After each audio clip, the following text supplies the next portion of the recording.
ஒரு ஊர்ல ஒரு பெரியவர் இருந்தார். அவர் ஒரு குரு. அவர் தொடர்ந்து தியான கூட்டங்கள் நடத்துவார்.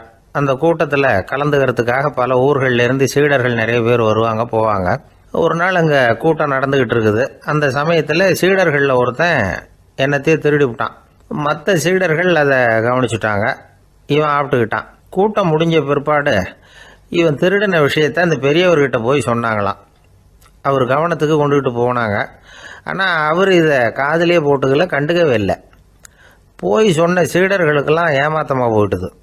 என்ன இது, இவ்வளவு தூரம் நாம் கண்டுபிடிச்சி போய் சொல்கிறோம், அவர் கண்டுக்கவே மாட்டேங்கிறாரே அப்படின்னு ஒரு மாதிரி ஆயிட்டாங்க. இருந்தாலும் அதை பற்றி ஒன்றுமே சொல்லிக்கல, பேசாமல் இருந்துட்டாங்க. கொஞ்ச நாள் ஆச்சு. அதே ஆள் மறுபடியும் ஒரு திருட்டில் மாட்டிக்கிட்டான். சீடர்கள் மறுபடியும் அந்த குருக்கிட்ட விஷயத்தை சொன்னாங்க. அவர் அப்பவும் வழக்கம் போல் சும்மாவே இருந்துட்டார். இவர் இப்படி இருக்கிறத பார்த்ததும் அந்த சீடர்களுக்கு கோபம் வந்துட்டுது. உடனே அந்த சீடர்கள்லாம் ஒன்று கூடி பேசினாங்களாம். எல்லாருமா சேர்ந்து ஒரு விண்ணப்பம் தயார் பண்ணாங்க. அதை குருநாதர்கிட்ட கொண்டுட்டு போய் கொடுத்தாங்க. அந்த விண்ணப்பத்தில் இவங்க என்ன எழுதியிருக்கிறாங்க தெரியுமா? குருநாதர் அவர்களே, உடனே திருடனவன் மீது சட்ட நடவடிக்கை எடுக்கணும். நீங்கள் அப்படி அவனை இங்கே சேர்க்கக்கூடாது. நீங்கள் சேர்த்தீங்கன்னா நாங்கள் இங்கே இருக்கிறத பற்றி யோசிக்க ஆரம்பிச்சிருவோம். அவனை இந்த மடத்தை விட்டே துரத்தி பண்ணணும். நீங்கள் அவனை வெளியில் அனுப்புங்க, இல்லைன்னா நாங்கள் அத்தனை பேரும் வெளியில் போயிடுறோம். இப்படி தான் அந்த விண்ணப்பத்தில் எழுதியிருக்கிறாங்க. குரு அந்த விண்ணப்பத்தை வாங்கி படித்து பார்த்தார். அதுக்கப்புறம் அதை எழுதின அத்தனை பேரையும் கூப்பிட்டாரு. எல்லாரும் இப்படி வாங்கன்னாரு. வந்தாங்க. இப்படி என் எதிரில் உட்காருங்கன்னார். உட்காந்தாங்க. அப்புறம் சொன்னார், இதை பாருப்பா, நீங்கள் எல்லாரும் புத்திசாலிகள். உங்களுக்கு எது நல்லது எது கெட்டதுங்கிறது நல்லா தெரியும். நீங்கள் மேற்கொண்டு ஏதாவது படிக்கணும்னு நினச்சா வேறு எங்கே வேணும்னாலும் போகலாம். அதுக்கு நான் தடை சொல்ல மாட்டேன். ஆனால் உங்களால் குற்றம் சாட்டப்பட்ட அவன் இருக்கானே, அவன் எப்படின்னா அவனுக்கு எது நல்லது எது கெட்டதுங்கிறதெல்லாம் தெரியாது. அதனால தான் திருடுறான். நீங்கள் சொல்கிறது மாதிரி அவனை அடித்து துரத்தி விடுறோம்னு வச்சுக்கோங்க, அவனுக்கு எப்படி நல்லது கெட்டது தெரியும்? அவனுக்கு அதை யார் சொல்லி கொடுக்கறது? அதனால் இங்கேயே இருக்கட்டும், அதுதான் சரி. இதுக்காக நீங்கள் எல்லாரும் என்னை விட்டுட்டு போனாலும் சரி, அவனை நான் விரட்ட மாட்டேன் அப்படின்னு விட்டாரான். இவ்வளவையும் திருடனை அந்த சீடன் கேட்டுக்கிட்டே இருந்திருக்கான். அவன் கண்களில் கண்ணீர். அப்படியே எழுந்திரிச்சு வந்தான். குரு காலில் விழுந்தான். அவன் கண்ணீரில் அவனது தீமை கழுவப்பட்டது அப்படிம்பாங்க. அதாவது சீடர்களுக்கு அந்த குருவோட பெருமை அப்போ தான் புரிஞ்சுதான்.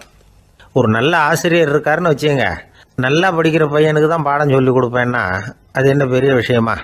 மோசமாக படிக்கிறவனையும் மாற்றி காட்டுறேங்கிறது தான் பெருமை. இந்த காலத்து குரு ஒருத்தர் ஒரு ஆசிரமம் வச்சு நடத்திட்டு வந்தார். நிறைய பேர் தினம் வருவாங்க போவாங்க. ஒரு நாள் ஒருத்தன் வந்தான். அந்த குரு முன்னாடி போய் நின்னான். ஐயா, என்ன உங்கள் சீடனாக ஏற்றுக்கணும்னா. அந்த குரு நிமிர்ந்து பார்த்தார். உன்னுடைய நோக்கம் என்னன்னு கேட்டார். ஐயா, உங்ககிட்ட கொஞ்ச நாள் இருந்தேன்னா நல்ல பழக்க வழக்கங்களை கற்றுக்கலாம்.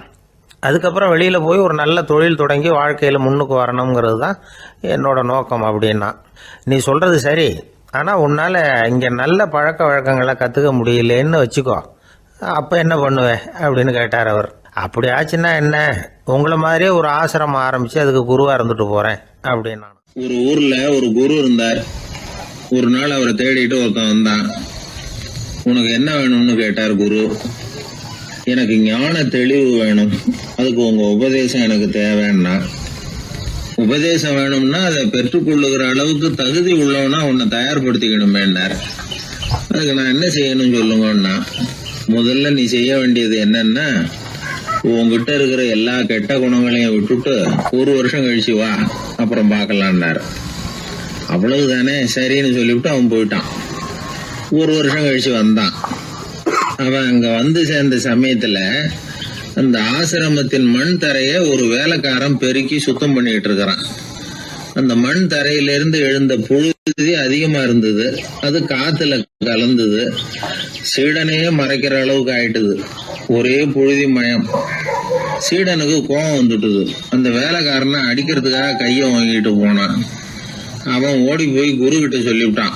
குருவே, உங்க உத்தரவுப்படிதான் நான் தரையை சுத்தம் பண்ணேன், ஆனா அந்த ஆளு என்ன அடிக்க வர்றான் அப்படின்னா. குரு பார்த்தார். அந்த சீடனை கூப்பிட்டார். இத பாருப்பா, உன்னுடைய எண்ணங்கள்ல பாம்பு புகுந்துட்டுது. அதையெல்லாம் விரட்டி அடிச்சு விட்டு ஒரு வருஷம் கழிச்சு வா, அதுக்கப்புறம் பார்க்கலான்னு விட்டார். சீடன் யோசனை பண்ணான். சரின்னு சொல்லிட்டு போயிட்டான். ஒரு வருஷம் கழிச்சு மறுபடியும் வந்தான். இப்போ அவன் வர்ற சமயத்துல அந்த வேலைக்காரன் என்ன பண்ணான் தெரியுமா? குரு கட்டளைப்படி தரையை பெருக்கினான். அப்புறம் அந்த புழுதியை எடுத்து வேணும்னே அந்த சீடன் மேல தூவினான். அவ்வளவுதான், சீடனுக்கு மகாகம் வந்துட்டுது. அந்த வேலைக்காரனை பிடிச்சி கண்ணாமண்ணான்னு திட்டிவிட்டான். வேலைக்காரன் குரு கிட்ட ஓடனான். ஐயா, அந்த ஆளு வாய்க்கு வந்தபடியெல்லாம் திட்டுறான் அப்படின்னா. குரு பார்த்தார். ஓ அப்படியா? அப்படின்னா இந்த தடவை பாம்புகள் கிடையாது, இப்போ அவன் இதயத்துக்குள்ள நுழைஞ்சிருக்கிறது நாய். அதை விரட்டி அடிச்சு விட்டு இன்னும் ஒரு வருஷம் கழிச்சு அவனை வர சொல்லு, அப்புறம் பார்க்கலாம் அப்படின்னு சொல்லி அனுப்பி வச்சுட்டார். சீடன் திரும்பி போயிட்டான். ஒரு வருஷம் கழிச்சு மறுபடியும் வந்தான். இப்போ அவன் வர்றப்போ என்ன செய்யணுங்கிறத அந்த வேலைக்காரங்கிட்ட குரு ஏற்கனவே சொல்லி வச்சிருக்கிறார். அது பிரகாரமே அவன் பண்ணனான். அவன் என்ன செஞ்சான் தெரியுமா? கூட்டி பெருக்கணும் புழுதியை எல்லாம் ஒரு வாளி தண்ணியில போட்டு நல்லா கலக்கி அந்த சீடன் தலையில ஊத்தினான். இவ்வளவு செஞ்சும் இந்த தடவை அவனுக்கு கோபமே வரல. அதுக்கு பதிலா அவனை பார்த்து நன்றின்னா. எதுக்கு நன்றி தெரியுமா? எதையும் சகிச்சுக்கிட்டு அமைதியா இருக்கும் குணத்தை கற்றுக்கொள்வதற்கு உதவியா இருந்ததுக்காக அந்த வேலைக்காரனுக்கு நன்றி. இத கேள்விப்பட்ட உடனே அந்த குரு ஓடி வந்தார். இவனை கட்டி பிடிச்சுக்கிட்டார். இனிமே நான் உனக்கு உபதேசம் பண்ணலாம், அதுக்கான தகுதி உனக்கு வந்துட்டுதுன்னார். இதுல இருந்து என்ன தெரியுது? ஒருத்தர்கிட்ட உபதேசம் வாங்கணும்னா கூட அதுக்குன்னு ஒரு தகுதி நமக்கு தேவைப்படுது. சகிப்புத்தன்மை ஒவ்வொரு மனிதனுக்கும் தேவைதான். இந்த காலத்துல ஒரு குரு, அவரை தேடி ஒருத்தன் வந்தான். குரு அவனை நிமிர்ந்து பார்த்துட்டு சொன்னார், நீ முதல்ல சகிப்புத்தன்மையை வளர்த்துக்கிட்டு அதுக்கப்புறம் என்கிட்ட வாடினார். இவன் அவரை நிமிர்ந்து பார்த்துட்டு சொன்னான், குருவே, நான் உங்ககிட்ட வந்திருக்கிறதே சகிப்புத்தன்மையை வளர்த்துக்கிறதுக்காகத்தானே அப்படின்னு. நம்பிக்கை இல்லைன்னா இந்த உலகத்தில் நாம் நடமாடவே முடியாது. அவநம்பிக்கையோடு இருந்துக்கிட்டு இருந்தால் என்றைக்கும் அவஸ்தை தான். நாம் நம்புறது நடக்குதோ இல்லையோ அது வேற விஷயம். ஆனால் எதையும் நம்பி தான் நாம் அடி வைக்க வேண்டியிருக்கு. வேற ஒன்றும் வேணாம், ஒரு லாட்ரி சீட்டு வாங்குகிறோம், அது எங்கே நமக்கு விழப்போகுது அப்படிங்கிற அவநம்பிக்கையோடவா வாங்குகிறோம்? பரிசு நமக்கு தான் அப்படிங்கிற நம்பிக்கை உள்ளூர இருக்கிறதுனால தான் அதை வாங்குகிறோம். இருந்தாலும் முடிவு வேறு மாதிரி ஆகிடுது. அதுக்காக மனசு சோர்ந்து போகிறதில்ல, அடுத்த மாதமும் சீட்டு வாங்குகிறோம். இந்த நம்பிக்கை தான் மனித வாழ்க்கைக்கு ஆதாரம். ஒரு கடையில் போய் டீ சாப்பிட்றீங்க, அந்த டீ நல்ல டீ தானா, அதில் விஷம் கலந்துருக்குமா அப்படிங்கிற சந்தேகம் வந்துட்டுதுன்னு வச்சுங்க. அதுக்கப்புறம் அதை எப்படி நீங்கள் சாப்பிட முடியும்? நம்பி தான் சாப்பிட்ணும். ரயில் ஒழுங்காக போய் சேருங்கிற நம்பிக்கை இருக்கிறதுனால தான் அதில் ஏறி உட்காடுறோம். லெட்டர் ஒழுங்காக போய் சேருங்கிற நம்பிக்கை இருக்கிறதுனால தான் பெட்டியில் போடுறோம். சரி, நம்ம கதையெல்லாம் நம்மளோட இருக்கட்டும். மனித நம்பிக்கை எந்த அளவுக்கு உறுதியாகவும் அறிவுபூர்வமாகவும் இருக்கணுங்கிறதுக்கு அலெக்சாண்டர் வாழ்க்கையில் நடந்த ஒரு சம்பவத்தை உதாரணமாக சொல்லலாம். இந்த உலகத்தையே ஜெயிக்கணும்னு புறப்பட்டார் அலெக்சாண்டர். ஒரு கட்டத்தில் அவர் சிட்னஸ் நதி கரைக்கு சேர்ந்தார். அந்த சமயத்தில் அவருக்கு கடுமையான நோய் வந்துட்டுது. அவர் கூடவே வந்திருந்த கிரேக்க வைத்தியர்கள் என்னென்னமோ முயற்சியெல்லாம் பண்ணி பார்த்தாங்க. இருந்தாலும் அலெக்சாண்டருக்கு வந்திருக்கிறது என்ன நோய்ங்கிறத அவங்களால கண்டுபிடிக்க முடியல. ஏன்னா அந்த பகுதியில் உள்ளவங்களுக்கு மட்டுமே அதிகமாக வரக்கூடிய ஒரு வினோதமான நோயாக இருந்தது அது. ஆனால் அவர் இருக்கிற இடம் எதிரியோட இடம், பாரசீக மன்னனோட ஆளுகைக்கு உட்பட்ட இடம். என்ன பண்ணுறது அப்படின்னு எல்லாரும் யோசனை பண்ணாங்க. பாரசீக மன்னனோட அரண்மனையில் இருக்கிற வைத்தியர் வந்தால் இந்த நோயை குணப்படுத்தி விடுவார் அப்படின்னு சொன்னாங்க. இருந்தாலும் எதிரியோட நாட்டில் இருக்கிற வைத்தியரை கூப்பிட்டு எப்படி நம்பி வைத்தியம் பார்க்க சொல்கிறது அப்படின்னு சொல்லி எல்லாரும் தயங்கினாங்க. ஆனால் அலெக்சாண்டர் தயங்கலை.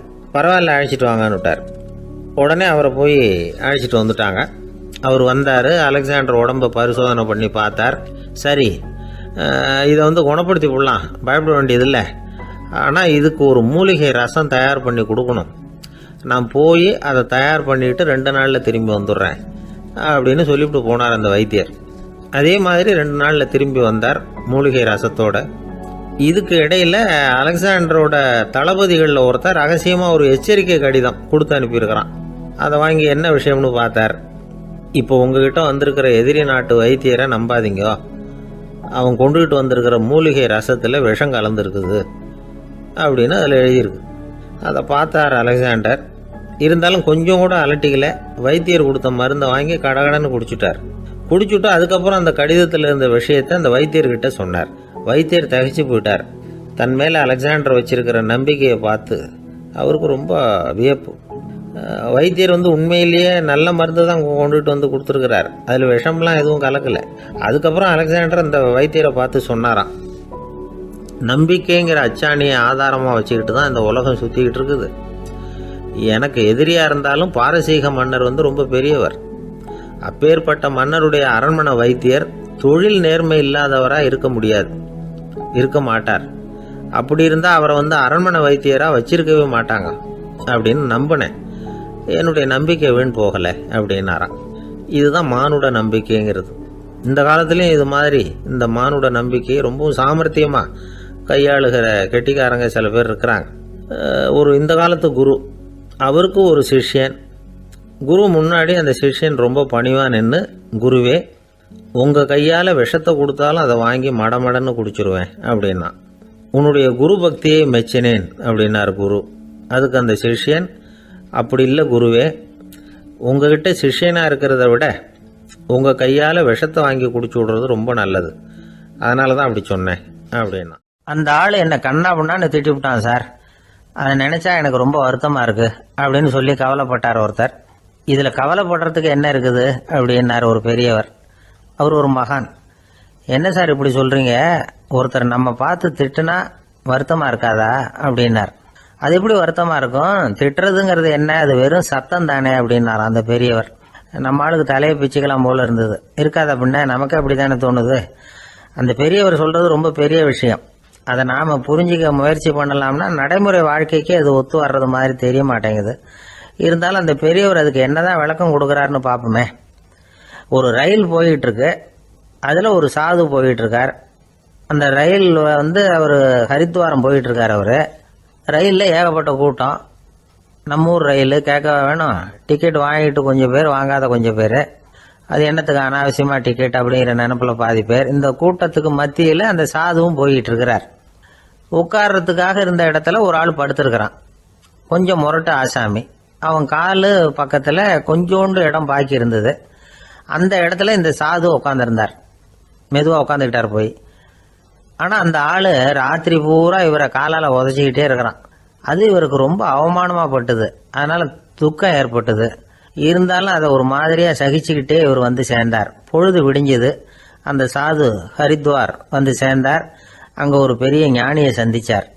ராத்திரி ரயிலில் அந்த ஆள் உதைச்சதையும் அதனால் தனக்கு ஏற்பட்ட துக்கத்தையும் இந்த சாது அந்த ஞானிகிட்ட சொன்னார். சொல்லிவிட்டு, ஏன் சுவாமி, எனக்கு துக்கம் ஏற்பட்டதே அது தப்பா அப்படின்னு கேட்டார். தவறு தான்னார் அந்த ஞானி. உனக்கு இன்னமும் தேக அபிமானம் போகலைங்கிறது தான் அது காட்டுது.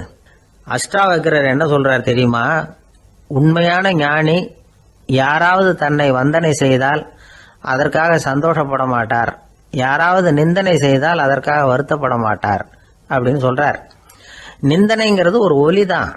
தேகாபிமானம் இருக்கிற வரைக்கும் இந்த ஒலி நம்மளை வேதனைப்படுத்தும். நான் தேகம் இல்லை, ஆத்மா அப்படிங்கிற நினைவு இருந்தா இந்த ஒலி நம்மளை பாதிக்காது.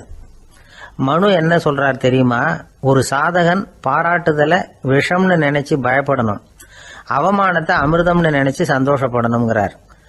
அவமானப்பட்டா கவலைப்படாமல் எப்படி இருக்க முடியும் அப்படின்னு தான் நமக்கு தோணும். அதனால தான் நம்மள யாரும் இதுக்கு உதாரணமாக யாரையும் காட்ட முடியல. புத்தரையும் கபீரையும் உதாரணமாக காட்டுறாங்க. அவங்களுக்கெல்லாம் அவமானம் ஏற்பட்டப்போ கவலையே படலையாம். புத்தரை அவமானப்படுத்தணுங்கிறதுக்காக கௌசாம்பி ராணி ஒரு இளம் பெண்ணை கொலை பண்ணி சடலத்தை புத்தர் குடிசைக்கு முன்னாடி போட சொன்னார். போட்டாங்க. புத்தர் தான் அந்த பொண்ணை கெடுத்து கொலை பண்ணி விட்டாருன்னு எல்லாரும் நினைச்சாங்க. ஆனால் புத்தர் இதை பற்றி கவலையே படலை. அப்புறமா உண்மை தெரிஞ்சதும் புத்தர் புகழ் இன்னும் அதிகமாயிட்டுது. ஒரு பெரிய சபையில் ஒரு மோசமான பொண்ணு நுழைஞ்சி தனக்கும் கபீருக்கும் சம்பந்தம் உண்டுன்னு சொன்னா. கபீர் கவலைப்படலை. அவங்க மாதிரியெல்லாம் நாமளும் இருக்க கற்றுக்கணும். நிந்தனை, அபகீர்த்தி, அவமானம் எல்லாம் ஆண்டவன் கொடுக்கிற பிரசாதம்னு நினைக்கணும் அப்படின்னு சொல்றார் அந்த ஞானி.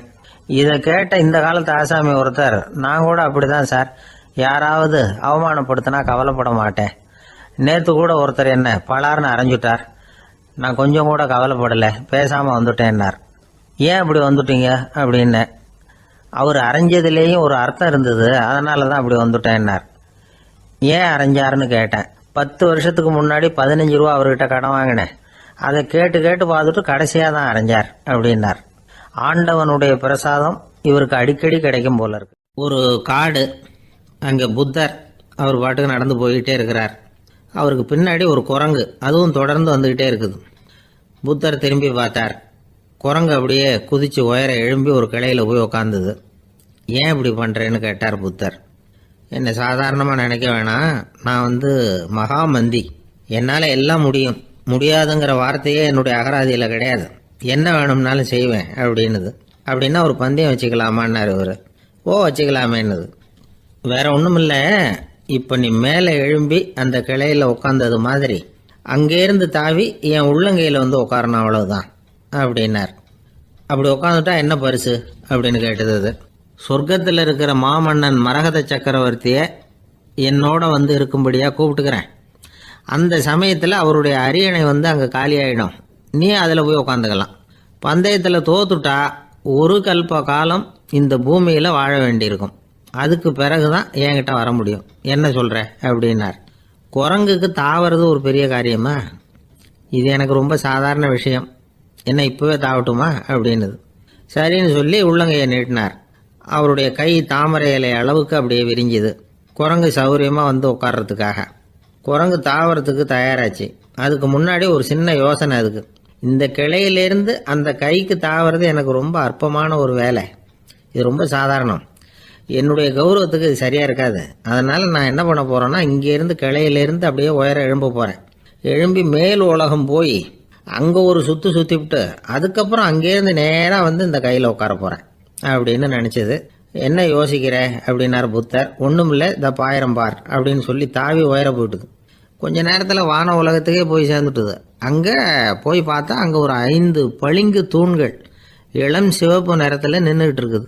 குரங்கு நினச்சிக்கிட்டது, புத்தர்கிட்ட போய் இந்த பளிங்கு தூண்களை பார்த்தோம்னு சொன்னால் அப்படியே திகைச்சு போயிடுவார், இந்த தூணில் ஏதாவது அடையாளம் செஞ்சுட்டு போகணும் அப்படின்னு அந்த இடத்துல மிதந்துக்கிட்டே நினச்சிது. உடனே ஒரு தூணில் எழுதிச்சு. என்ன எழுதிச்சுன்னா, ஒரு மகா ஞானி இங்கே வந்துட்டு போகிறார் அப்படின்னு எழுதிச்சு. எழுதிவிட்டு அப்படியே கீழே தாவி புத்தரோட உள்ளங்கையில் உட்காந்துது. எப்படி பார்த்தீங்களா என்னுடைய வேலை? வான உலகத்துக்கே போய் அங்கே இருக்கிற 5 பளிங்கு தூண்களை பார்த்துட்டு அதில் நான் வந்த விவரத்தை எழுதி வச்சுட்டு அதுக்கப்புறம் இங்கே வந்திருக்கிறேன் அப்படின்னுது ரொம்ப பெருமையாக. அப்படியா அப்படின்னார் புத்தர். ஆமாம், சந்தேகமாக இருந்தால் வாங்க, அழைச்சிட்டு போய் காட்டுறேன் அப்படின்னுது அந்த குரங்கு. அதுக்கு தேவையில்லை, அப்படியே கொஞ்சம் கீழே குனிஞ்சு பார்த்து தெரியும் அப்படின்னார் புத்தர். அங்கே பார்த்தா புத்தரோட உள்ளங்கை தெரிஞ்சுது. நல்லா உத்து பார்த்துது. அவரோட ஒரு விரலில் அது எழுதிய வாசகம் தெரிஞ்சுது. குரங்கு யோசனை பண்ணிச்சு, அப்படின்னா வானத்தில் நான் பார்த்தது புத்தரோட விரல்களா அப்படின்னு யோசிச்சுது. இதை புரிஞ்சுக்கிட்ட உடனே அந்த குரங்கோட கர்வம் அழிஞ்சு போச்சான். நம்ம மனசு தான் இந்த குரங்கு. மனம்ங்கிறதும் ஆணவம்ங்கிறதும் ஒரு நாணயத்தின் 2 பக்கங்கள். மனம் உள்ளவரை ஆணவமும் இருக்கும். மனம் அழிஞ்சாதான் ஆணவம் அழியும். மனம் அழிய வேண்டும் அப்படின்னு பெரியவங்க சொல்கிறது இந்த அர்த்தத்தில் தான். நம்ம ஆளுங்க சவால் விடுறதெல்லாம் வேறு மாதிரி. ஒருத்தன் ஒரு வாய்க்காலை தாண்டுறேன்னு பந்தயம் கட்டி தாண்ட முடியாமல் வாய்க்காலில் விழுந்து காலை உடச்சிக்கிட்டு கட்டு போட்டுக்கிட்டு வந்தான். ஏன்டா அப்படின்னு கேட்டாங்க.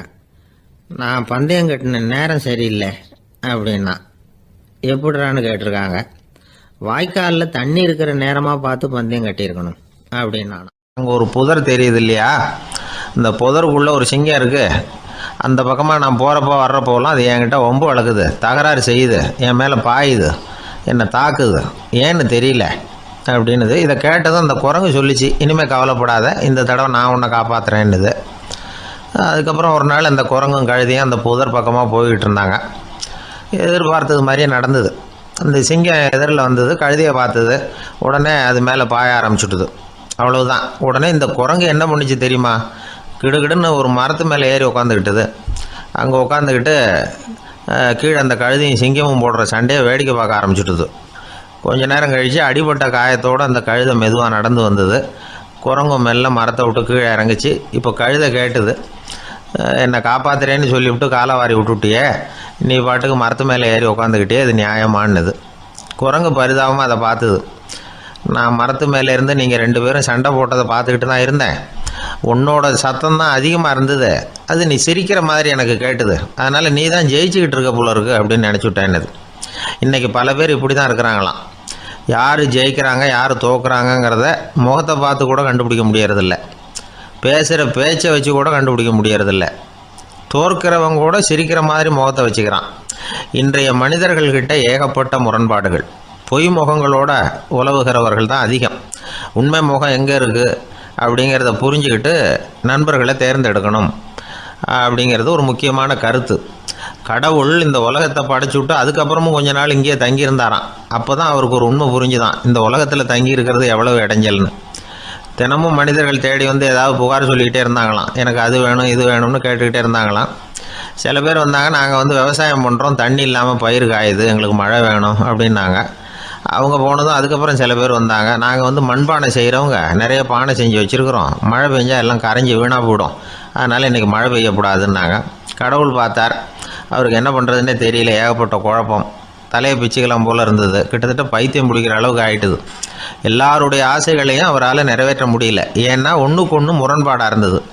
ஒரு நாள் தன்னுடைய அமைச்சரவையை கூட்டி ஆலோசனை கேட்டார். என்ன செய்யலாம்னு சொல்லுங்கன்னார். இது என்ன பிரமாதம், பேசாமல் இமயமலை அடிவாரத்தில் போய் உட்காந்துங்க, யாரும் தொந்தரவு பண்ண மாட்டாங்கன்னாங்க. அங்கேயும் மனிதர்கள் வர ஆரம்பிச்சுருவாங்களேன்னார் கடவுள். சரி அப்படின்னா சந்திரனில் போயிருந்துக்கலாமேன்னாங்க. அங்கேயும் மனுஷன் குடி வர போகிறான் அப்படின்னார் கடவுள்.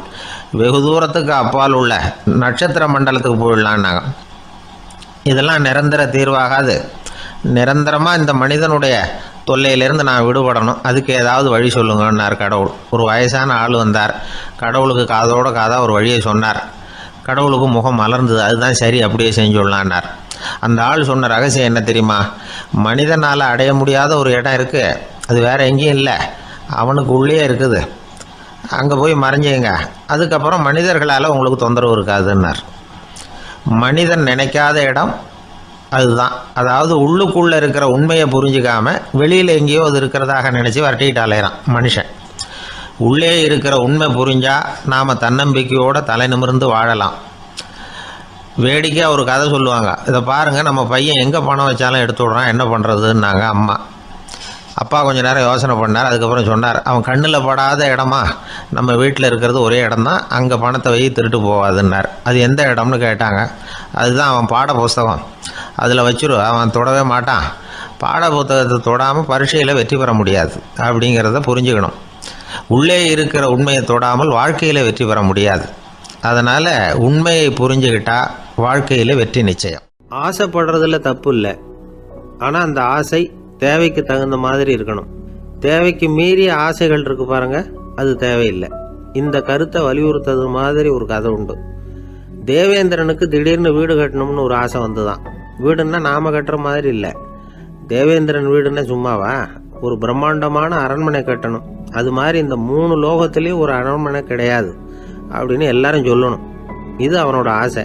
உடனே தேவ தச்சரான விஸ்வகர்மாவை கூப்பிட்டான், உத்தரவு போட்டான். விஸ்வகர்மா தன்னுடைய உதவியாளர்களை எல்லாம் கூப்பிட்டு ஒன்னா சேர்த்துக்கிட்டார். படாத பாடுபட்டு ஒரு பெரிய அரண்மனையை கட்டி முடிச்சார். கட்டி முடிக்க 1000 வருஷம் ஆச்சு.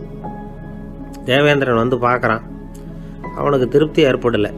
என்னுடைய அந்தஸ்துக்கு இது ரொம்ப சாதாரணமான கட்டிடம், இதை விட இன்னும் பெருசாக கட்டு அப்படின்னா. தேவ தச்சர் திணறி போயிட்டார். அவரால் அதுக்கு மேலே எதுவும் செய்ய முடியல. என்ன பண்ணுறதுன்னு யோசனை பண்ணார். நேராக நாரதர் காலில் போய் விழுந்தார். நீங்கள் தான் என்னை இந்த பிரச்சனையிலேருந்து காப்பாற்றணும்னார். நாரதர் யோசனை பண்ணார். சரி கவலைப்படாதேன்னார். நேராக இந்திரன்கிட்ட போனார். இந்திரன் வந்து நாரதரை பார்த்த உடனே வாங்கன்னு கூட்டிகிட்டு போய் அரண்மனையை காட்டினான். இது மாதிரி ஒரு அரண்மனையை நீங்கள் வேற எங்கேயாவது பார்த்துருக்குறீங்களா அப்படின்னு ரொம்ப பெருமையாக கேட்டான். நான் பார்த்ததில்லை, ஆனால் என்னை விட வயசில் மூத்தவர் மகரிஷி லோமேசர், அவர் ஒரு வேளை பார்த்துருக்கிறாரா என்னமோ அப்படின்னார். உடனே அவரை மனசில் நினச்சி தியானம் பண்ணினார். அடுத்த கணம் லோமேசர் அங்கே வந்தார். இடையில ஒரு சின்ன துண்டு, கையில் ஒரு கமண்டலம், தலையில் ஒரு பாய், அவ்வளவுதான் அவர்கிட்ட இருந்தது. எதுக்காக தலையில் இந்த பாய் அப்படின்னு கேட்டான் இந்திரன். என்ன மாதிரி அற்ப ஆயுள் உள்ள ஒரு ஜீவன் தனியாக வீடு கட்டிக்கிட்டு திண்டாடணுமா? இந்த பாய் தான் ஒரு வீடு மாதிரி எனக்கு நிழல் கொடுக்குது அப்படின்னார் அவர். என்னது, உங்களுக்கு வந்து அவ்வளவு கொஞ்சமான ஆயுளா அப்படின்னு ஆச்சரியத்தோடு கேட்டான் இந்திரன். ஆமாம், இதை பாரு, என்னுடைய மார்பில் ஒரு பொற்காசு அளவுக்கு ரோமம் உதிர்ந்துட்டுது. எப்போ என் உடம்புல உள்ள எல்லா ரோமமும் உதிர்ந்துருமோ அப்போ என்னுடைய ஆயுள் முடியும் அப்படின்னார். எப்போ அந்த ரோமங்கள் பூரா உதிரும்னு கேட்டான் இவன். ஒரு பிரம்மா மறைஞ்சதும் ஒரு ரோமம் உதிரும். என் உடம்புல உள்ள ரோமங்களின் எண்ணிக்கை எவ்வளவோ அவ்வளவு பிரம்மாக்கள் தோன்றி அவங்க ஆயுள் முடியும் பொழுது என் உடம்புல உள்ள ரோமங்கள் பூரா உதிரும் அப்படின்னார். அப்படின்னா ஒரு பிரம்மாவோட ஆயுள் எவ்வளவு காலம்னு கேட்டான். ஒரு பிரம்மாவுக்கு 100 தேவ வருஷம். ஒவ்வொரு தேவ வருஷத்துக்கும் 365 தேவ நாள். ஒவ்வொரு தேவ நாள்லையும் ஒன்ன மாதிரி 14 இந்திரர்கள் தோன்றி மறைகிறாங்க அப்படின்னு மகரிஷி லோமேசர் சொல்றார். இதை கேட்டதும் இந்திரன் ஆடி போயிட்டான். அவ்வளவு ஆயுள் உள்ள இவரே அற்ப ஆயுள்னு சொல்றார். நான் என்னுடைய ஆயுளை பெருசா நினைச்சுக்கிட்டு பிரம்மாண்டமான அரண்மனை கட்டணும்னு ஆசைப்படுறேனே அப்படின்னு நினைச்சான். எனக்கு வீடு கட்டின வரைக்கும் போதும்னு விட்டான். அதனால நாமெல்லாம் நம்முடைய தேவைக்கு தகுந்த மாதிரி ஆசைப்படுறது தான் நியாயம். ஆனால் அப்படியே நடந்துக்கிறோம். மனுஷன் கடவுளையே ஏமாத்தி காசு வாங்கறதுக்குள்ள ஆசைப்படுறான். ஒருத்தன் கடவுளை நினைச்சு தவம் இருந்தான். கடவுள் நேரில் வந்தார். தேவலோகத்தில் ரூபாய்க்கெல்லாம் என்ன மதிப்புன்னு கேட்டான். அங்கெல்லாம் ரூபாய்ங்கிறது உங்கள் பணத்தில் 1 கோடி ரூபாய்க்கு சமம். அதாவது தேவலோகத்தில் 1 ரூபான்னா இங்கே 1 கோடி ரூபா. அது மாதிரி எங்களுக்கு ஒரு நாளுங்கிறது உங்கள் கணக்கில் 1 கோடி வருஷத்துக்கு சமம் அப்படின்னார் கடவுள். அப்படின்னா எனக்கு நீங்கள் அதிகமாக எதுவும் தர வேணாம், உங்கள் கணக்குப்படி ஒரே 1 ரூபா கொடுங்க, அது போதும்னா இவன் ரொம்ப சாமர்த்தியமா. கடவுள் யோசனை பண்ணார். அது ஒன்றும் கஷ்டம் இல்லை, 1 ரூபா தானே கேட்குற, கொடுத்துட்றேன். ஆனால் இப்போ வரும்பொழுது நான் எடுத்துக்கிட்டு வரல, எங்கள் கணக்குப்படியே 1 நாள் பொறுத்துக்க பணத்தோடு வந்துடுறேன் அப்படின்னு சொல்லிவிட்டு பறந்து போயிட்டார். வாய் விட்டு சிரிச்சா நோய் விட்டு போகும் அப்படின்னு சொல்கிறது உண்டு.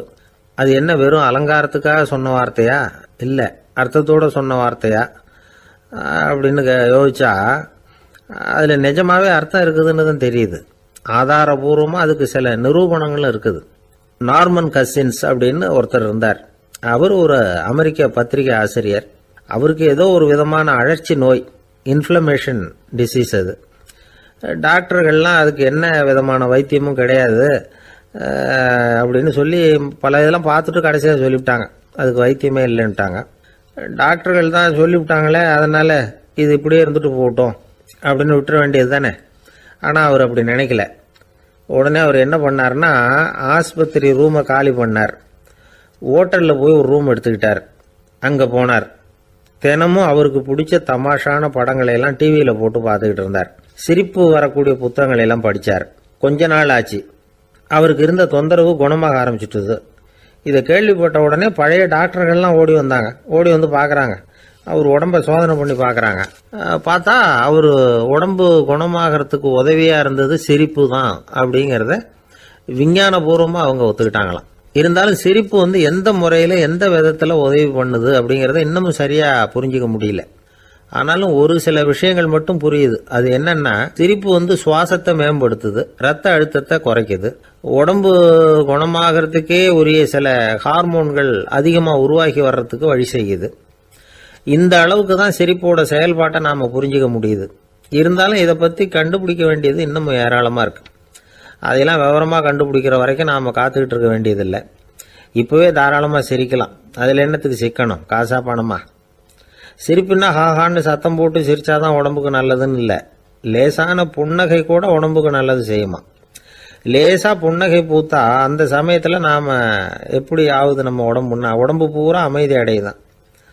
இதையும் ஆதாரபூர்வமாக கண்டுபிடிச்சி தான் சொல்கிறாங்க.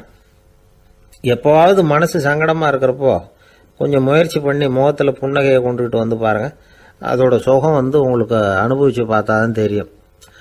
கண்ணும் உதடும் மலரும் பொழுது இருக்கிற ஆனந்தமே ஆனந்தம் அப்படிங்கிறாங்க அனுபவித்து பார்த்தவங்க. வாழ்க்கையில் நாம் தமாஷா இருக்கணும்னா அதுக்கு சில வழிகளையும் அவங்க சொல்லி வச்சிருக்கிறாங்க. முதல்ல நீங்கள் உற்சாகமாக இருக்கிறவங்க கூடவே அதிகமாக பழகணும், அவங்க கூடவே அதிக நேரம் இருக்கிறது மாதிரி பார்த்துக்கணும். அழுது வடிகிறவங்ககிட்டயே இருக்கக்கூடாது, அவங்கள அவாய்டு பண்ணுங்க, அவங்கள விட்டு விலகி வந்துடுங்க. உங்கள் முன்னாடி இருக்கிறவர் எப்பவும் மூஞ்சியை தொங்க போட்டுக்கிட்டே இருக்கிறவராக இருந்தால் கொஞ்ச நாளில் உங்கள் முகமும் அப்படியே ஆகிடுமா, ஜாக்கிரதையாக இருக்கணுமா. ரெண்டாவது, எடுத்ததுக்கெல்லாம் சீரியஸ் ஆகிடக்கூடாது, எதையும் நிதானமாக யோசிக்கணும். அடுத்தவங்க நம்மளை மதிக்கணுங்கிறதுக்காக நாம் பகட்டாக நடந்துக்கிறதுக்கு ஆசைப்படக்கூடாது. உங்களுக்கு பிடிச்ச தமாஷான வீடியோ படங்கள், புத்தகங்கள் இதையெல்லாம் லிஸ்ட்டு போட்டுக்கிட்டு முடிஞ்ச அளவுக்கு வாங்கி சேர்த்து வீட்டுக்குள்ளேயே ஒரு லைப்ரரி உண்டாக்கிக்கலாம். ஒரு பெரிய பிசினஸ்மேன், ரொம்ப வெற்றிகரமாக பிஸ்னஸ் பண்ணுறவராம். அவர் எப்படின்னா அடிக்கடி ரயிலில் பிரயாணம் பண்ணுறப்போ நியூஸ் பேப்பரை வச்சுக்கிட்டு ரொம்ப சுவாரஸ்யமாக படிச்சுக்கிட்டே போகிறான்.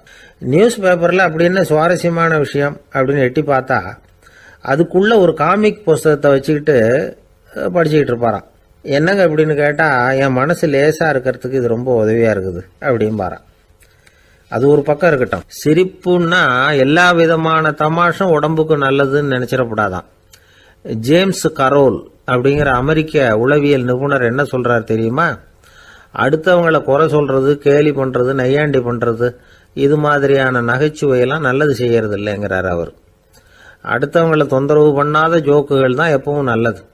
யாராவது ஜோக்கு சொன்னால் தாராளமாக சிரிக்கணும். ஒருத்தர் வந்தார், இன்னொருத்தரை கூட அழைச்சிக்கிட்டு வந்து என்கிட்ட காட்டினார். அவர் தன்னுடைய முகத்தை ரொம்ப சீரியஸாக வச்சுக்கிட்டு இருந்தார். என்னங்க விஷயம் அப்படின்னு விசாரித்தோம்.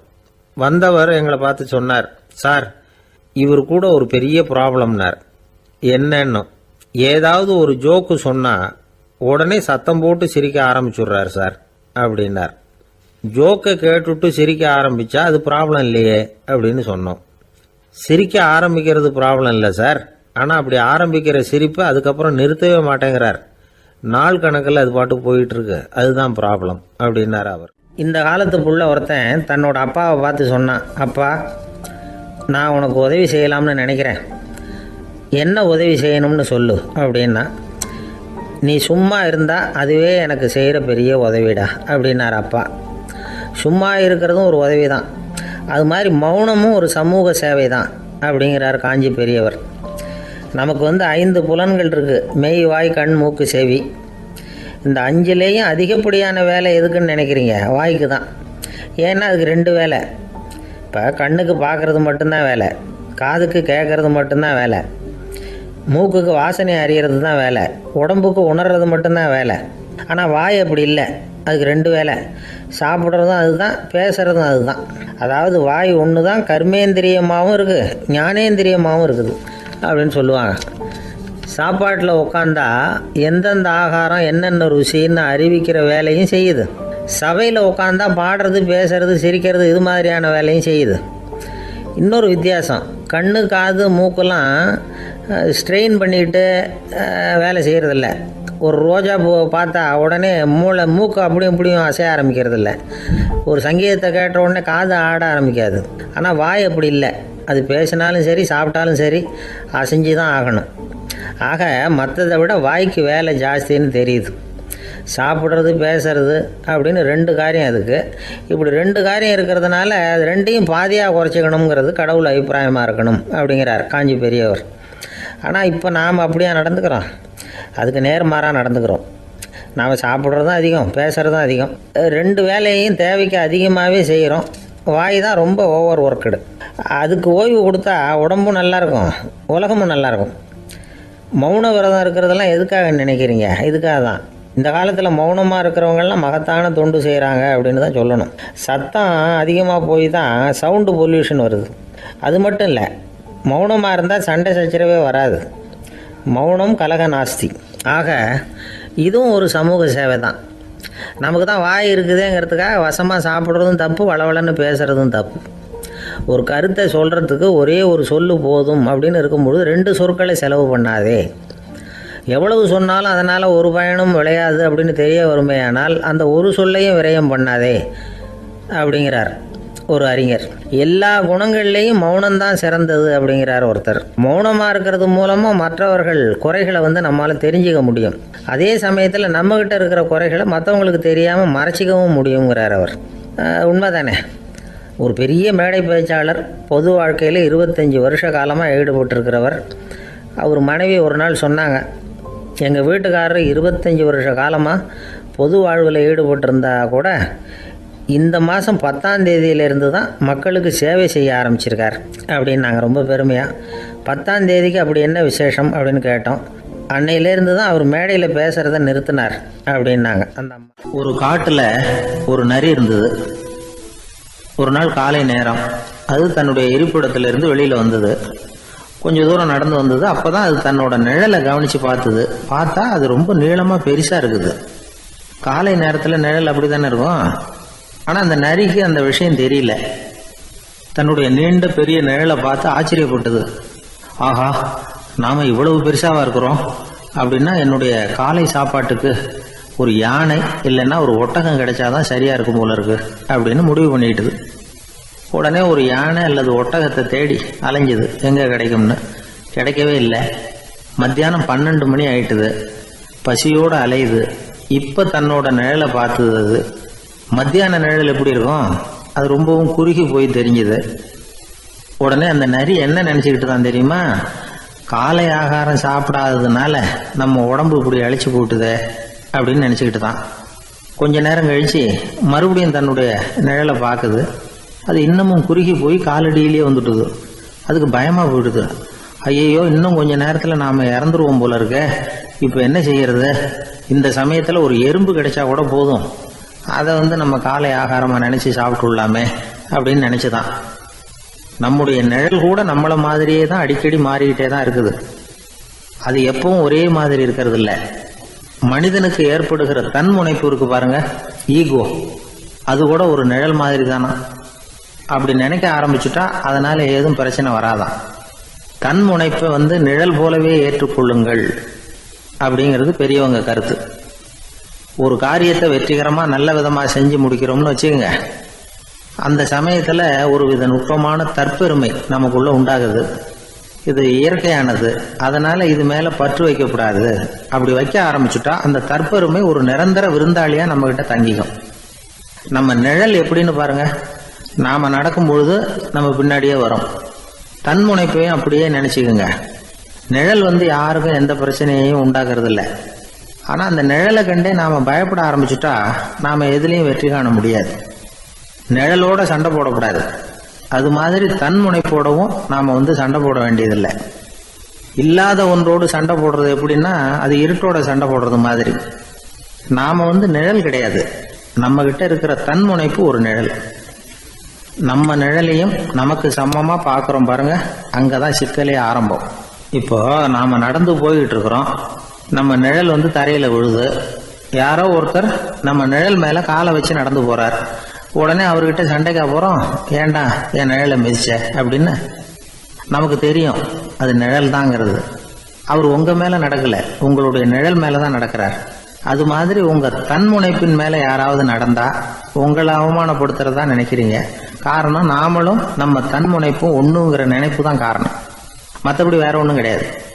நம்ம நிழல் மேலே நடக்கிறவர் நம்மளை காயப்படுத்துறதில்லை. தன்முனைப்பை வேண்டாத ஒன்றாவும் பார்க்க வேண்டியதில்லை. அது இயற்கை.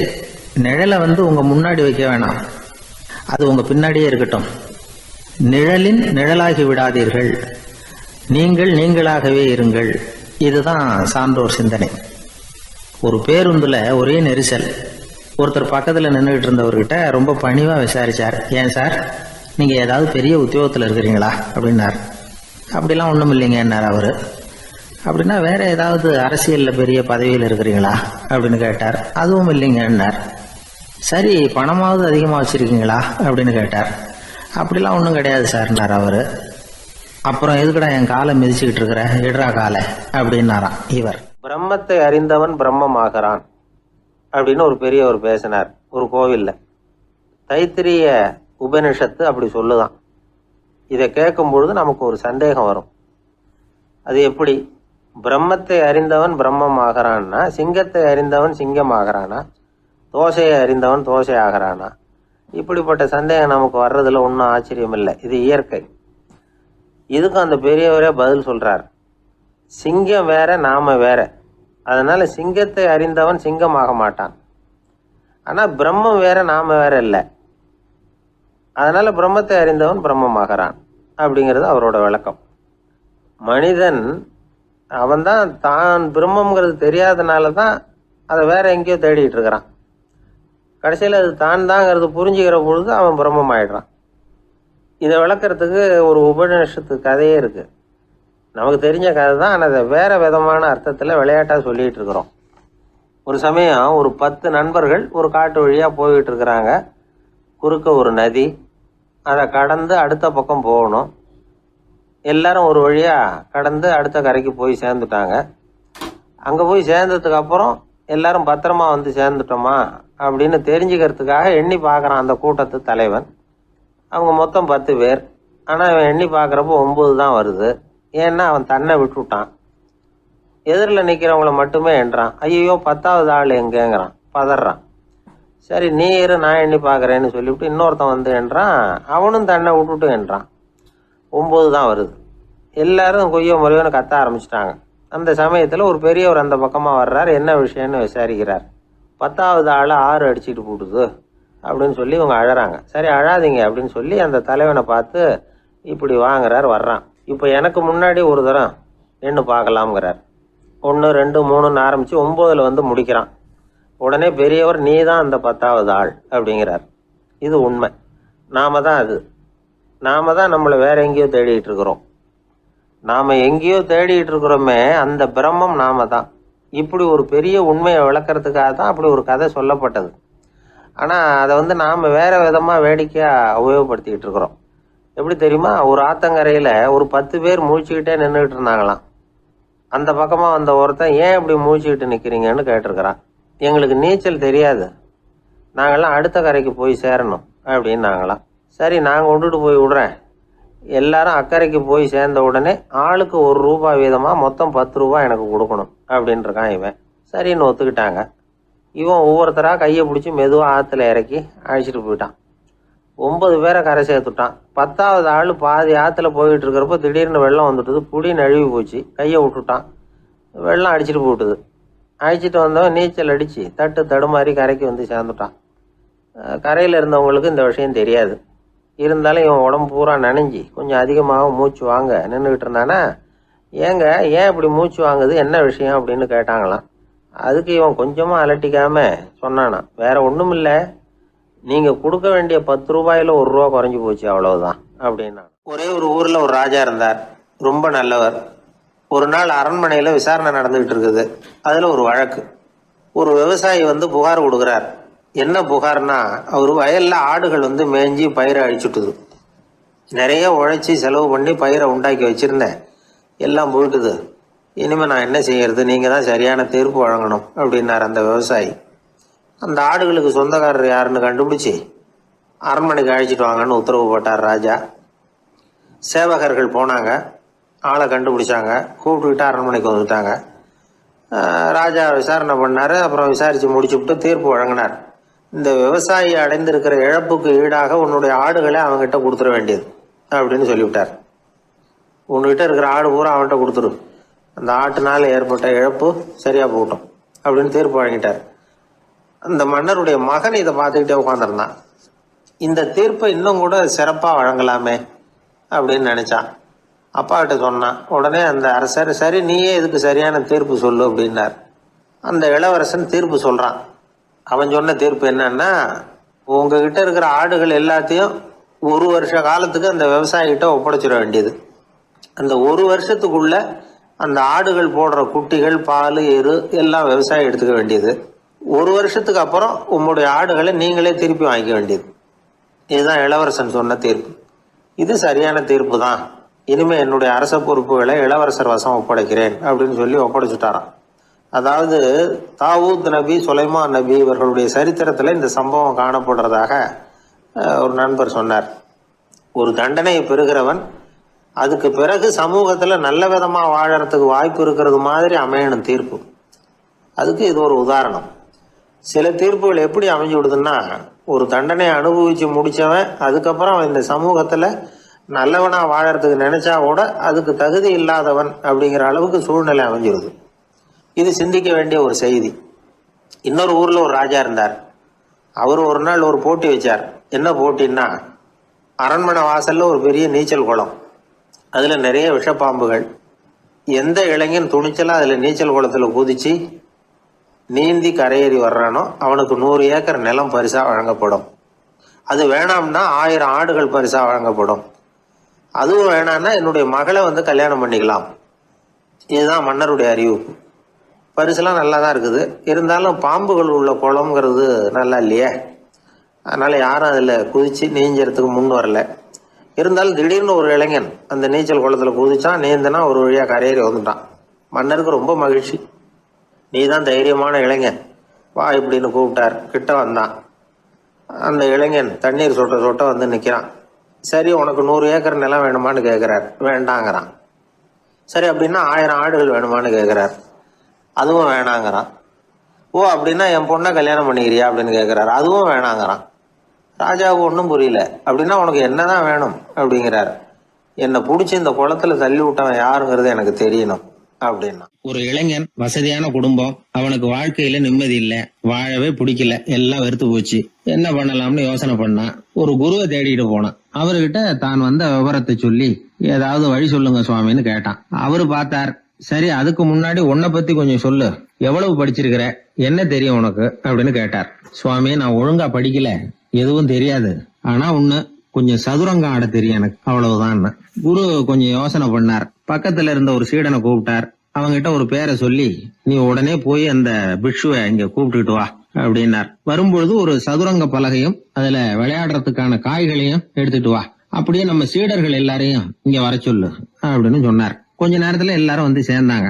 சதுரங்க பலகையை கொண்டாந்து வச்சாங்க. அந்த பிக்ஷுவும் வந்து சேர்ந்தார். குரு முன்னாடி அடக்கமா நின்னார். குரு அவரை கிட்டத்துல கூப்பிட்டு கொஞ்ச நேரம் சதுரங்கம் ஆடணும்னார். அந்த பிக்ஷுவுக்கு சதுரங்கம்னா என்னன்னு தெரியாது. இருந்தாலும் மறுப்பு எதுவும் சொல்லல. குரு சொன்னார், பிக்ஷுவே, நீர் என்னுடைய சீடர், என்னுடைய பேச்சை மறுக்காதவர், உம்முடைய அடக்கத்தையும் பணிவையும் நான் அறிவேன். எனக்காக உயிரையும் கொடுக்கறதாக சொல்லி இருக்கிறீங்க.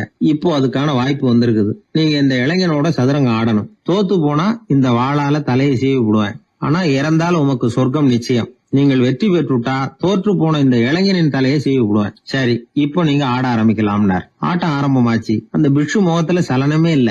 சாவை பத்தி கவலைப்பட்டதாவே தெரியல. எதுவும் புரியலன்னாலும் குருவின் கட்டளைங்கிறதுனால ஏதோ ஒரு காயை நகர்த்திட்டு இருந்தார். சுத்தி இருந்த சீடர்கள் முகத்துல திகில், பயம், பாவம், நம்ம பிக்ஷு நிலைமை இப்படி ஆயிட்டுதே அப்படிங்கிற கவலை. குரு கையில பெரிய வாள் பளபளப்பா தயாரா இருக்குது. பிக்ஷு காயை நகர்த்துறது ஆரம்பத்திலேயே ஆச்சரியமா தெரிஞ்சாலும் அவருக்கு சதுரங்கம் பத்தி எதுவுமே தெரியாதுங்கிறது இளைஞனுக்கு புரிஞ்சு போச்சு. அவனுக்கு உற்சாகம் வந்துட்டது. சுறுசுறுப்பா காய்களை நகர்த்த ஆரம்பிச்சான். பிக்ஷு கொஞ்சம் கொஞ்சமா தோத்துக்கிட்டே வந்தார். சுத்தி இருக்கிற சீடர்கள் முகத்துல சொல்ல முடியாத வேதனை. இளைஞன் முகத்துல மகிழ்ச்சி. நிமிர்ந்து பார்த்தான் எதிரில இருந்த பிக்ஷுவை. அவர் முகத்தை பார்த்ததும் இவனுக்கு ரொம்ப பாவமா இருந்தது. அந்த முகத்துலதான் எவ்வளவு சாந்தம், எவ்வளவு இனிமை, அவர் கண்கள்ல எவ்வளவு கருணை. இவர் சாகத்தான் வேணுமா? இளைஞன் யோசிக்க ஆரம்பிச்சான். நாம இறந்து போனா யாருக்கும் எந்த இழப்பும் இல்ல. வீணாகி போன தன்னுடைய வாழ்வும் சாவும் யாரையும் பாதிக்க போறதில்ல. ஆனா துறவியும் ஞானியுமான கருணை மிக்க இந்த பிக்ஷு இறந்தா அது எவ்வளவு பெரிய இழப்பு. அதுக்கு நாம காரணமா இருக்கிறதா அப்படின்னு நினைச்சு பார்த்தான் அந்த இளைஞன். உடனே கண்ணாமண்ணான்னு விளையாட ஆரம்பிச்சுட்டான். அதாவது தான் தோத்து போகணுங்கிறதுக்காகவே. ஆட்டத்தை கூர்ந்து கவனிச்சுக்கிட்டு இருந்த குரு திடீர்னு சதுரங்க பலகையை கழுத்து தள்ளினார். காய்கள்லாம் செதறி போட்டுது. எல்லாரும் திகைச்சு போயிட்டாங்க. யாருக்கும் வெற்றி தோல்வி இல்லைன்னு அறிவிக்கிறேன் குரு. தம்பி, உன்னுடைய மன ஒருமைப்பாட்டை கவனிச்சேன். முழுமையா ஆட்டத்துல மூழ்கி போனதையும் பார்த்தேன். கடைசியில உயிர் தியாகம் பண்ண முடிவெடுத்து தாறுமாறா ஆட ஆரம்பிச்சதையும் கவனிச்சேன். வாழ்க்கை என்னங்கிறதும் எந்த வாழ்க்கை பயனுள்ள வாழ்க்கைங்கிறதும் உனக்கு புரிஞ்சுட்டுது. இப்ப இங்க அதை நீ கத்துக்கிட்ட. உன்னுடைய மனம் பக்குவ நிலை அடைஞ்சுட்டுது. தியாகம் உன்னுடைய இதயத்துல குடி வந்துட்டுது. அது எங்க இருந்தாலும் நல்லதுதான். உனக்குள்ள இருந்துதான் அந்த தியாகம் வந்திருக்கு. அதை நீ அடையாளம் கண்டுபிடிச்சுக்கிட்ட. நீ இனிமே கொஞ்ச காலம் இங்கேயே இருந்துட்டு போகலாம். உன்னுடைய வாழ்வு பயனுள்ள வாழ்வா மாறும் அப்படின்னு சொல்லி அந்த குரு ஆசீர்வாதம் பண்ணார். இந்த காலத்திலயும் ஒருத்தர் அது மாதிரி தன்னுடைய வாழ்க்கையை பயனுள்ளதாக ஆக்கிக்கணும்னு ஆசைப்பட்டார். உடனே சதுரங்கம் ஆட ஆரம்பிச்சார். அப்புறம் சீட்டாட ஆரம்பிச்சார். கொஞ்ச நாள் கழிச்சு அவரை பார்த்த நண்பர் ஒருத்தர் கேட்டார், என்னங்க சீட்டாட ஆரம்பிச்ச பிறகு வாழ்க்கை பயனுள்ளதா ஆச்சா அப்படின்னு கேட்டார். ஆச்சுன்னார் அவர். யாருக்கு, உங்களுக்கான்னு கேட்டார். இல்லைங்க, நான் யாரோட ஆடுனோ அவருக்கு வாழ்க்கை பயனுள்ளதா ஆச்சு அப்படின்னு ஒரு விளக்கம் கொடுத்தாராம். அதனால வாழ்க்கைங்கிறது ரொம்ப நுட்பமான ஒன்று. அந்த நுட்பமான வாழ்க்கையை புரிஞ்சுக்கிட்டு அதுக்கப்புறம் அதை பயனுள்ளதாக மாற்றிக்கொள்ள வேண்டியது மனிதர்களுடைய கடமை. ஒரு நண்பர் யாருக்கோ ஃபோன் பண்ணிட்டு இருந்தார். அவர் பேசி முடிச்சதும் நான் அவரை பார்த்து, இப்போ ஃபோன் பண்ணீங்களே, அந்த ஃபோன் நம்பர் என்ன அப்படின்னு கேட்டேன்.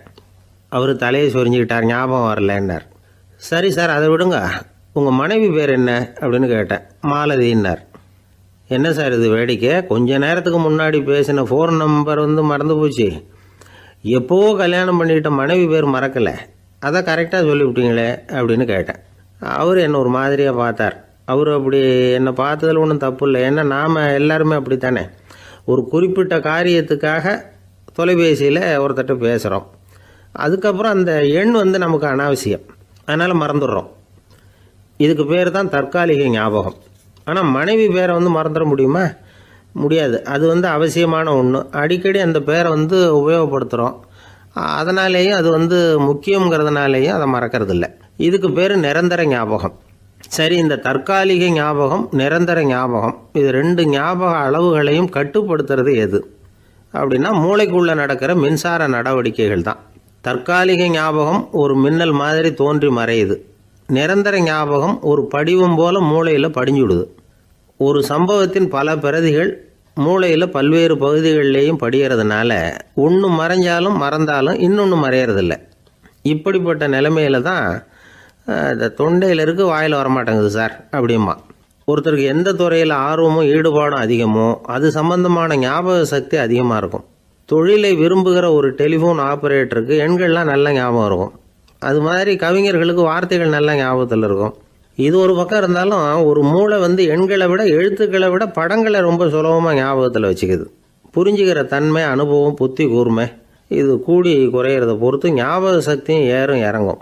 இப்போ உதாரணத்துக்கு ஒரு பையனுக்கு படித்தது எதுவும் ஞாபகத்தில் இல்லைன்னா அவன் அதை சரியாக புரிஞ்சுக்கலைன்னு அர்த்தம். இந்த மறதிங்கிறது எந்த சமயத்தில் ஒரு பிரச்சனை ஆகுது தெரியுமா? உங்களுக்கு வேண்டியப்பட்ட ஒருத்தரை ஞாயிற்றுக்கிழமை சாயந்தரம் சரியாக 5 மணிக்கு கடற்கரைக்கு வர சொல்லிவிட்டு அந்த நேரத்தை மறந்துவிட்டா அது பரவாயில்ல, வர சொன்னதையே மறந்துவிட்டா தான் நிலைமை மோசம்னு அர்த்தம். இப்படி இருந்தால் இது சிகிச்சை எடுத்துக்க வேண்டிய நிலைமைங்கிறத புரிஞ்சுக்கணும். ஆமாம், இதுக்கும் மருந்து இருக்குது. ஆனால் மூளை குறிப்பிட்ட அளவுக்கு கீழே இயங்குறப்போவோ இன்னொன்று சொல்லுவாங்க, இந்த நியூரோ டிரான்ஸ்மிட்டர் அப்படின்னு சொல்லுவாங்க. அப்படிங்கிற மூளை ரசாயனம் ரொம்பவும் குறைஞ்சி போகிறப்போ மட்டும்தான் உபயோகப்படும். டாக்டர் என்ன சொல்கிறாங்க தெரியுமா? மூளையை பொறுத்த வரைக்கும் அதில் ஞாபக சக்தி அதிகமாக உள்ள மூளை, மறதி உள்ள மூளை அப்படின்னு ஒன்றும் கிடையாது அப்படிங்கிறாங்க. நினைவு வச்சுக்கிறதுக்கு பயிற்சி அளிக்கப்பட்ட மூளை, பயிற்சியற்ற மூளை அப்படின்னு வேணும்னா சொல்லலாம் அப்படின்னு சொல்கிறாங்க. அதனால் நம்ம ஞாபக சக்திங்கிறது நம்மக்கிட்ட இருக்கிற பயிற்சி, முயற்சி இதை பொறுத்து தான் அமையும். ஒருத்தர் ஒரு பென்சிலை எங்கேயோ வச்சுக்கிட்டு தேடிக்கிட்டு இருந்தார். அப்புறம் என்னமோ தீவிரமாக யோசனை பண்ணி அதை ஞாபகப்படுத்தி பார்த்துக்கிட்டு இருந்தாராம். எதிரில் உட்காந்துருந்தவர் சொன்னார், பென்சிலை தானே தேடிக்கிட்டு இருக்கீங்க, அது உங்கள் வலது காதில் இருக்குது சார் அப்படின்னாராம் அவர். இதுக்கு அவர் சொல்லியிருக்காரு, பென்சிலை வலது காதில் தான் வச்சுருக்கேங்கிறது எனக்கு நல்லா ஞாபகம் இருக்குது, ஆனால் எது வலது காதுங்கிறது தான் மறந்து போச்சு அப்படின்னாராம். அவர் அதை தான் யோசிச்சுட்டு இருந்திருக்கிறார். ஒரு ஊரில் ஒரு குரு இருந்தார், ஜென் குரு. அவரை தேடிட்டு ஒரு மன்னர் வந்தார். வந்தவர் ஜப்பான் மன்னர். தோட்டக்கலையை பற்றி தெரிஞ்சுட்டு போகிறதுக்காக அவர் வந்தார். எப்படி தோட்டம் அமைக்கிறது அப்படிங்கிறத பற்றி அந்த குரு விவரமாக சொல்லி கொடுத்தாரு. 1 நாள் 2 நாள் இல்லை, 3 வருஷம் கற்றுக் கொடுத்தார். அதுக்கப்புறம் சொன்னார், நான் கற்றுக் கொடுத்துட்டேன், இனிமேல் நீங்கள் போகலாம், போய் தோட்டம் அமைக்கலாம், அதுதான் உங்களுக்கு பரிசை. தோட்டம் அமைச்ச பிறகு சொல்லி அனுப்புங்க, நான் பார்க்குறேன். நீங்கள் இங்கே என்னவெல்லாம் கற்றுக்கிட்டீங்களோ அதையெல்லாம் அங்கே செயல்முறையில் செஞ்சு காட்டுங்க அப்படின்னு சொல்லி அனுப்பி வச்சார். மன்னர் போனார். அரண்மனைக்கு பக்கத்திலேயே ஒரு பெரிய தோட்டத்தை உண்டு பண்ணினார். அழகான மரங்களையும் செடிகளையும் உருவாக்கினார். கிட்டத்தட்ட 1000 தோட்டக்காரர்களை பயன்படுத்தி 3 வருஷங்கள் முயற்சி பண்ணி அந்த அழகான தோட்டத்தை உருவாக்கினார். குருக்கிட்ட இருந்து செய்தி வந்தது, நாளைக்கு தோட்டத்தை பார்க்குறேன் அப்படின்னு. மன்னர் உடனே சுறுசுறுப்பாயிட்டார். முதல் நாளே தோட்டத்தை சுத்தப்படுத்தினார். ராத்திரி பூரா யாரும் தூங்கலை. எல்லாருக்கும் தோட்டத்தை ஒழுங்குபடுத்துகிற வேலை. அது அந்தந்த இடத்துல ஒழுங்காக இருக்குதா அப்படின்னு சரி பார்த்தாங்க. ஒரு தவறும் இல்லாத வகையில் அதை ஒழுங்குபடுத்தினாங்க. மறுநாள் குரு வந்தார், தோட்டத்தை பார்த்தார். அவருக்கு கோபம் வந்துட்டுது. மன்னருக்கு ஆச்சரியம், எப்பவும் சிரிச்சுக்கிட்டே இருக்கிறவர் இப்போ எப்படி இருக்கிறாரே அப்படின்னு. மெதுவாக குருக்கிட்ட போய் எல்லாம் சரியாக தானே இருக்குது அப்படின்னார். எல்லாம் சரிதான், ஆனாலும் எங்கே அந்த பொன்னிற காற்று அப்படின்னார். உதிர்ந்த இலைகள், பொன் மஞ்சள் நிற இலைகள் காற்றில் அப்படி புரண்டு ஓடுவதை நான் பார்க்க முடியவில்லையே அப்படின்னாராம். அது இல்லாமல் இந்த தோட்டம் உயிரோட்டம் உள்ளதாக இருக்காது, இதில் பாடல் இல்லை, ஆடல் இல்லை, அதெல்லாம் இல்லாமல் இந்த தோட்டம் ரொம்பவும் செயற்கையாக தெரியுதுன்னாராம். மன்னர் இப்போ தான் யோசனை பண்ணார். கீழே கிடந்த காஞ்சி போன இலைகள் மட்டும் இல்லை, மரத்தில் இருந்த காஞ்சி போன இலைகளையும் அப்புறப்படுத்தி சுத்தமாக வச்சிருக்கிறார். இறப்பும் வாழ்க்கையினுடைய ஒரு பகுதி தான். மரணம்ங்கிறது வாழ்க்கைக்கு எதிரானது அல்ல, அதை நிரப்பும் ஒரு பகுதி தான் அது. மரணம் இல்லையில் வாழ்க்கையே இல்லை அப்படிங்கிறது பெரியவங்க கருத்து. இப்போ அந்த தோட்டம் அழகாக தான் இருக்குது, இருந்தாலும் அது ஒரு ஓவியம் மாதிரி உயிர் இல்லாமல் இருக்கு. குரு ஒரு வாளியை கையில் எடுத்துக்கிட்டார். தோட்டத்தை விட்டு வெளியில் போனார். ஏற்கனவே வீசி எறிந்த அந்த சருகுகளை எல்லாம் அள்ளி கொண்டுகிட்டு வந்தார். உள்ள எல்லா இடங்கள்லையும் அதை வீசினார். உடனே காற்று அந்த காய்ந்த சருகுகளையும் பழுத்த இலைகளையும் அசைக்க ஆரம்பிச்சுட்டுது. இப்போ அங்கே சலசல சத்தம், சங்கீதம், இலைகளின் நடனம், ஓவியம் மாதிரி இருந்த அந்த தோட்டத்துக்கு இப்போ உயிர் வந்துட்டுது. இதுதான் அந்த பொன்னான காற்று அப்படின்னாராம் குரு. மன்னருக்கு புரிஞ்சுது. மிகப்பெரிய ஜென் கேள்வி ஒன்று உண்டு. உம்மான் அப்படிங்கிற ஒரு பெரிய குருவை பார்த்து துறவி ஒருத்தர் கேட்டாராம், இலைகள் எல்லாம் கீழே விழுந்து மரங்கள் மொட்டையாக இருக்கும் பொழுது என்ன நடக்கும்? இதுதான் கேள்வி. இதுக்கு உம்மான் சொன்ன பதில் பொன்னான காற்று, தி கோல்டன் விண்டு அப்படின்னாராம். இதுக்கு என்ன விளக்கம்னா, உன்னுடைய எண்ணங்கள் எல்லாம் உன்னுடைய மனசிலிருந்து கீழே விழுந்து உனது உள்ளுணர்வானது மொட்டையாக நிற்கும் நிலைதான் அது. உனது வேர்களின் அருகில் காற்று வீசுகிறது. எல்லா எண்ணங்களும் உன்னிலிருந்து வெகு தூரத்துக்கு புரண்டு கொண்டே சென்று விடுகிறது. நீ அவற்றை கடந்து விட்டால் நீ அவைகளுக்கெல்லாம் மேலெழுந்து கீழே பார்ப்பவனைப் போல நிற்க ஆரம்பித்து விடுவாய். அதுதான் தியானம் என்பது அப்படின்னு சொல்றாங்க. தியானம்ங்கிறது எண்ணத்துக்கு எதிரானதில்லை. தியானம்ங்கிறது எண்ணங்களை கடந்து செல்வது தான். அதுக்கப்புறம் நாம் பொன்னிற காற்றில் ஆட ஆரம்பிச்சிருவோம். இதுதான் பெரியவர்கள் சொல்கிறது. என்கிட்ட ஒருத்தர் தோட்டம் அமைக்கணும்னு யோசனை கேட்டு வந்தார். எல்லாம் சொல்லி கொடுத்தேன். செடிகள்லாம் செழிப்பாக வளரணும்னா வேர் காயாமல் பார்த்துக்குங்க, தினமும் தண்ணி விடுங்க அப்படின்னு சொல்லி அனுப்பி வச்சேன். ஒரு மாதம் கழிச்சு ஒரு தோட்டத்தை பார்க்கறதுக்காக போனேன். போய் பார்த்தா எல்லா செடியும் வாடி கிடக்குது. என்னங்க இப்படி பண்ணிவிட்டீங்கன்னு. நீங்கள் சொன்னபடி தான் செஞ்சேன்னார். என்ன செஞ்சீங்கன்னு கேட்டேன். வேர் காயாமல் பார்த்துக்க சொன்னீங்க, தினமும் ஒரு தடவை எல்லா செடியையும் ஒவ்வொன்றா பிடுங்கி பார்த்து வேர் காயாமல் இருக்கா அப்படின்னு பார்த்துட்டு அதுக்கப்புறம் தண்ணி பாய்ச்சினேன், அவ்வளவுதான் அப்படின்னார். அந்த ஆளை கண்டா ஏன் இப்படி முகத்தை திருப்பிக்கிட்டு வர்றீங்க அப்படின்னு கேட்டார் ஒருத்தர் நண்பர்கிட்ட. எலெக்ஷனில் அவன் எதிர்த்து நின்னவன் சார், என்ன அவங்ககிட்ட நமக்கு என்ன பேச்சுவார்த்தை அப்படின்னாராம் ரொம்ப கோபமாக இவர். சரி, அந்த ஆள் யாருன்னு கேட்டேன். என் கூட பிறந்த தம்பி தான் சார் அப்படின்னார் அந்த கோபம் குறையாமல். அதாவது நம்ம ஊர் நிலவரம் இப்படி. அதாவது அண்ணனும் தம்பியும் எதிர்த்து நிற்பாங்க தேர்தலில், ஒருத்தர் கண்டா பேசிக்கிறது இல்லை. ஆனால் இங்கிலாந்தில் எப்படி தெரியுமா, அங்கே ஒரே மேடையில் போட்டி போடுற 2 வேட்பாளர்களும் பேசுவாங்களாம், பட்டிமன்றம் மாதிரி. ஒருத்தர் முதல்ல எழுந்திருப்பார், நான் இந்த தேர்தலில் வெற்றி பெற்றால் என்னென்ன செய்வேன் அப்படின்னு சொல்லிவிட்டு உட்காருவார். அதுக்கப்புறம் அடுத்தவர் எழுந்திருப்பார், அவர் சொல்லுவார், நான் வெற்றி பெற்றால் இந்த மக்களுக்கு என்னென்ன செய்வேன், இந்த நாட்டுக்கு என்னென்ன செய்வேன் அப்படிங்கிறத சொல்லிவிட்டு உட்காருவார். 2 பேரும் ஒரே மேடையில் பேசுவாங்க. மக்கள் 2 பேர் பேச்சையும் கேட்டுக்கிட்டு ஒரு முடிவுக்கு வருவாங்க. இதுதான் அங்கே உள்ள பழக்கம். இங்கே அப்படி இல்லை. இங்கே ஒருத்தர் பார்த்தாவே முகத்தை திருப்பிக்கிறது. ஒரு தடவை இது மாதிரி ஒரு கூட்டம் நடந்துகிட்டு இருக்கு அங்கே வெளிநாட்டில் தான். நேரத்துக்கு சரியாக ஒரு வேட்பாளர் சேரலை. இது இங்கிலாந்தில் நடந்த நிகழ்ச்சி. அப்புறம் என்னாச்சுன்னா, ஒருத்தர் வந்துட்டாரு, இன்னொருத்தர் சேரலை. அப்புறம் உடனே அந்த ஒருத்தர் வந்தவர் பேச ஆரம்பிச்சிட்டார். அதாவது அந்த இன்னொருத்தர் சார்பாகவே பேசிட்டாராம். அதாவது அவர் வரல, நான் அவர் சார்பாக நான் பேசிடுறேன். அதாவது அவர் ஜெயிச்சுட்டா அவர் என்னென்ன செய்வார் இந்த நாட்டுக்கு அப்படின்னு சொல்லி அவர் பக்கத்தில் உள்ள நியாயத்தை எடுத்து இவரே சொல்லிட்டாராம். இப்படிலாம் அங்கே நடந்துதான். இது எப்பேற்பட்ட தேர்தல் பண்பாடு பாருங்க. அதனால இன்னொரு விஷயம், இப்போ இங்கிலாந்துலாம் ஓட்டு கேட்குறப்ப வெற்றியா தோல்வியாங்கிறத ஓரளவுக்கு யூகிச்சுடலாமா. இப்போ ஒரு வேட்பாளர் ஒரு வீட்டுக்கு முன்னாடி போய் நின்று எனக்கு ஓட்டு போடுங்கன்னு கேட்குறாருன்னு வச்சுங்களேன். அதுக்கு என்ன பார்த்து செய்கிறோம், போயிட்டு வாங்க அப்படின்னு சில வீடுகளில் வாசலில் நின்னே சொல்லி அனுப்பிச்சிருவாங்களாம். வேற சில வீடுகளில் எப்படின்னா, வேட்பாளரை வீட்டுக்குள்ளே கூப்பிட்டு காபி சாப்பிட சொல்லி உபசரித்து அதுக்கப்புறம் அனுப்பி வைக்கிறது வழக்கமா.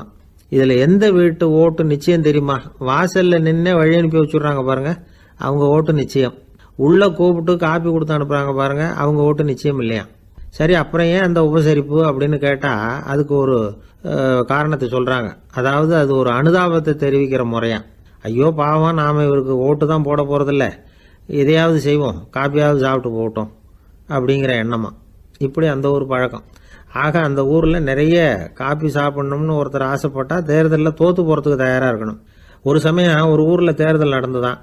ஒரு தொகுதியில் நின்று தோற்று போன ஒருத்தர் கையில் ஒரு துப்பாக்கியோட ஊருக்குள்ளே சுற்றிக்கிட்டு இருந்தாராம். ஒரு போலீஸ்காரர் அவரை பார்த்துட்டு சந்தேகப்பட்டிருக்கார். அதனால் அவரை தடுத்து நிறுத்தி, என்ன இது துப்பாக்கியோட சுற்றுறீங்களேன்னு விசாரிச்சிருக்கார். இதுக்கு அவர் சொன்னாராம், சார் இந்த தொகுதியில் மொத்தம் 1,00,000 வாக்காளர்கள், அதில் எனக்கு 10,000 பேர் மட்டும்தான் எனக்கு ஓட்டு போட்டிருக்கிறாங்க. அப்படின்னா எனக்கு வேண்டாதவங்க இந்த தொகுதியில் 90,000 பேர் இருக்கிறாங்கன்னு அர்த்தம். இப்படி ஒரு சூழ்நிலையில் நான் என்னுடைய பாதுகாப்புக்கு ஆயுதம் இல்லாமல் நடமாடலாமா அப்படின்னு கேட்டாராம். எவ்வளவு எச்சரிக்கை பாருங்க.